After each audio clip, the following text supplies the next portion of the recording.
riscos e também direitos do consumidor. E para entender melhor como essa modalidade funciona e quando ela pode virar um problema, nós conversamos agora com o advogado especialista em direito bancário, Rafael Guazelli. Boa tarde para você, Rafael.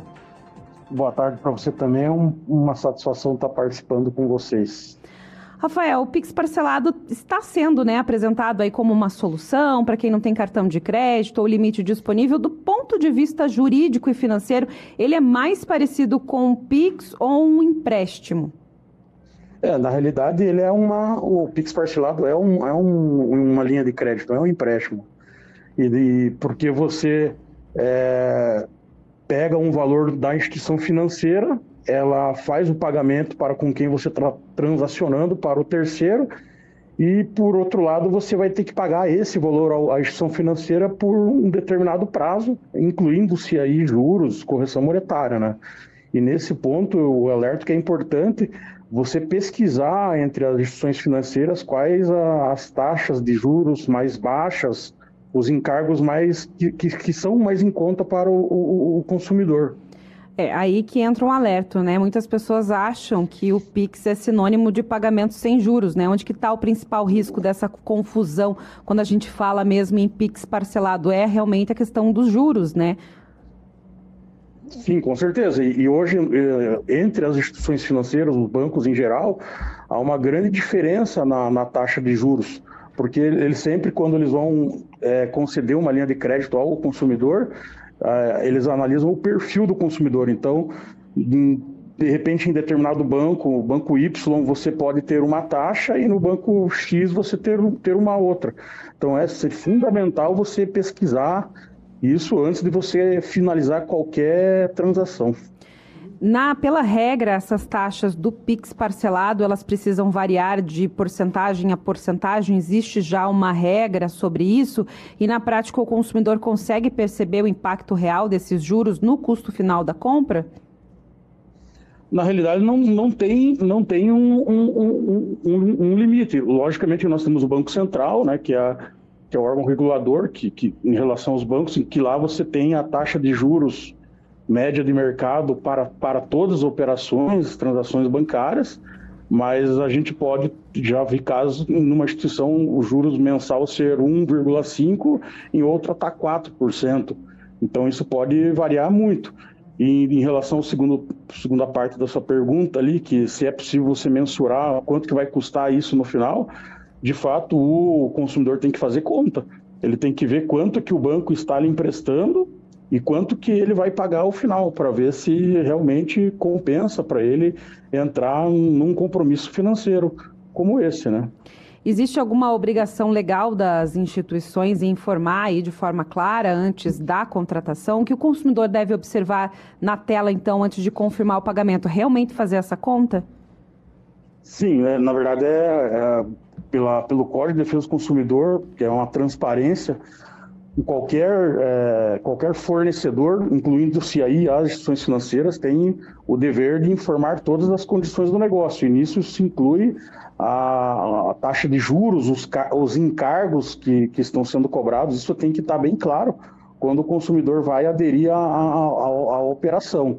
Então, é uma obrigatoriedade. Se não tiver essa informação, por óbvio, as instituições financeiras estarão sujeitas às sanções legais, e também o próprio consumidor pode questionar aí, ele aderindo sem ter a devida informação, ele pode questionar a uma exigência, digamos assim, de tarifas ou taxas assim, fora de uma realidade de mercado, da média de mercado.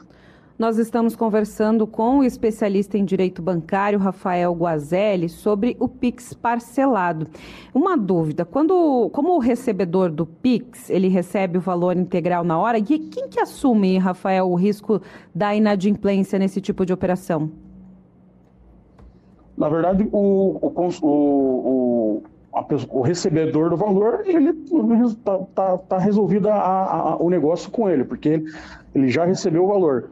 Se houver inadimplência, a dívida vai ficar do tomador do dinheiro, né? No caso, quem pediu antecipação, que é o consumidor, e a instituição financeira. Então, o risco, quem assume é a instituição financeira.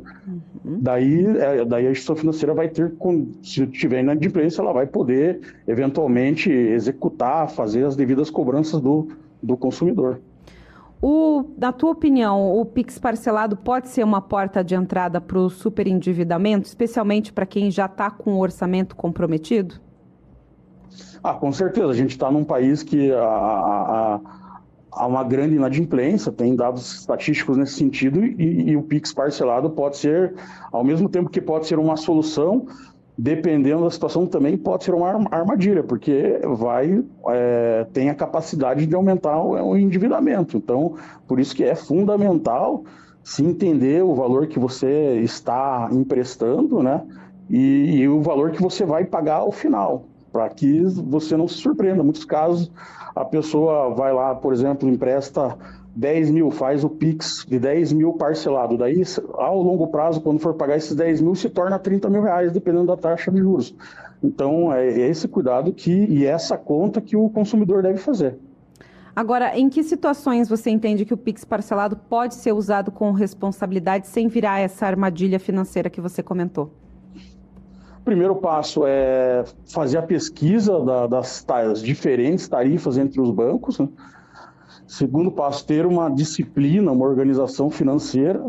Você tem que ver se você vai ter condições de pagar essa dívida a longo prazo, quanto que isso vai impactar no seu orçamento mensal, se isso não vai comprometer as suas necessidades básicas, ou vai chegar ao ponto de você estar endividado e não conseguir pagar e de repente ficar aí com o nome inscrito em cadastro de proteção ao crédito. Então, e terceiro passo, sim, se você não tiver essas condições, você deve procurar alguém na área para auxílio, porque a gente sabe que nem todos têm digamos assim, uma condição, uma educação financeira, e é normal que se procure profissionais da área para auxílio.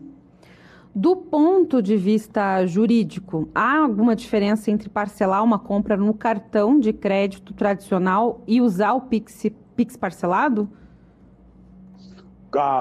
Na verdade, assim, o Pix, na realidade, ele é uma operação mais barata que o cartão de crédito.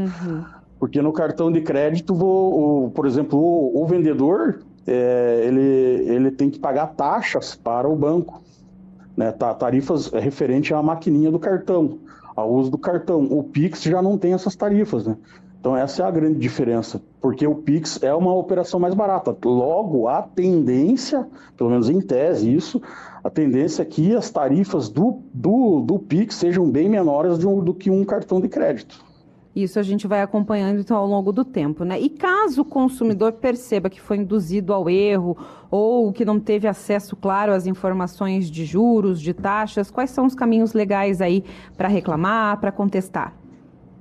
O primeiro passo é a orientação jurídica, buscar um advogado da área e questionar essa falta de informação. Ele pode, tanto pela via judicial, como pela própria ouvidoria, né? Ouvidoria do banco, fazer uma reclamação, e também pelo Banco Central também tem um canal de reclamação. Em muitos casos, às vezes são resolvidos no próprio banco, na ouvidoria, ou no saque do próprio banco, ou através do Banco Central. Se você não conseguir resolver por nenhum desses dois canais, daí você deve ir pela via judicial. O Pix parcelado pode ser também um alvo fácil, aí, um objeto, né, para que os golpistas também atuem. A gente fala muito de golpes agora nesse fim de ano, né, por conta dos presentes de Natal. Quais cuidados que você recomenda aí para quem for utilizar essa ferramenta? Primeiro, assim, você deve tomar cuidado quando você recebe mensagens ou ofertas de canais não oficiais. Lembrando que o Pix parcelado ou qualquer outra operação bancária só é feito no aplicativo oficial da instituição financeira. Então, se você receber SMS, e-mail, WhatsApp, de canais diferentes e também ofertas, digamos, milagrosas, tipo ofertas de juro zero, juro muito baixo, em canal não oficial, você já desconfia. Então, esse é o primeiro passo. O segundo passo é você ter um cuidado com o seu celular, né? em relação à entrada no aplicativo do banco. Muitos usam sua senha, o que eu indico é usar reconhecimento facial ou biometria, ou ter uma senha bem segura, uma senha forte para que seja difícil de descobrir.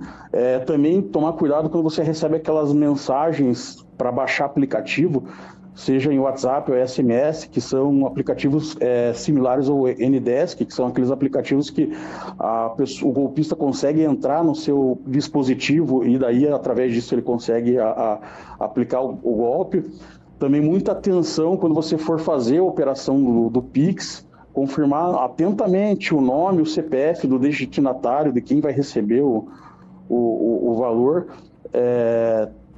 Também ficar muito atento quando você recebe, por exemplo, ofertas com boletos falsos, comprovantes falsos, ou então links com Pix agendado de canais não oficiais. Então, assim, são inúmeras situações que tem que ter atenção, mas eu sempre digo o seguinte, que não se deve fazer essas operações com pressa, porque geralmente o golpista ele usa o desespero e coloca uma pressão muito grande, e daí o consumidor fica, digamos assim, desesperado e vai lá, segue todas as orientações do golpista. Então, se você não estiver seguro, não faça a operação naquele momento, espere, procure alguém que tenha um entendimento melhor, ou procure o seu gerente oficial do banco para entender melhor. Não finalize enquanto você não tiver total segurança.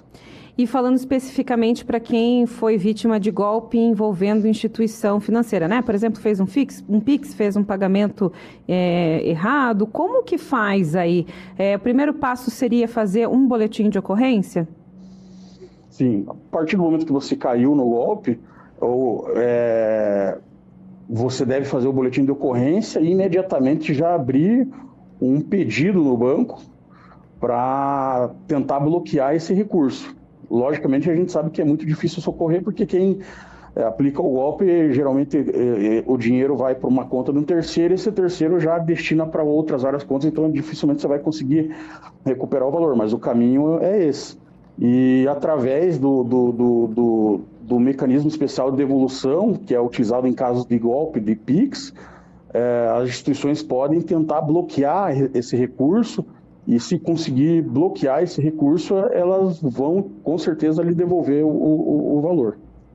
Nós conversamos com o advogado especialista em direito bancário, Rafael Guazelli, que falou sobre o Pix parcelado e também nos deu orientações aqui para evitar golpes agora neste fim de ano, né, envolvendo pagamentos, Pix e tudo mais. Doutor, muito obrigada pela tua participação. Um bom fim de semana. Eu que agradeço. Um bom final de semana a todos.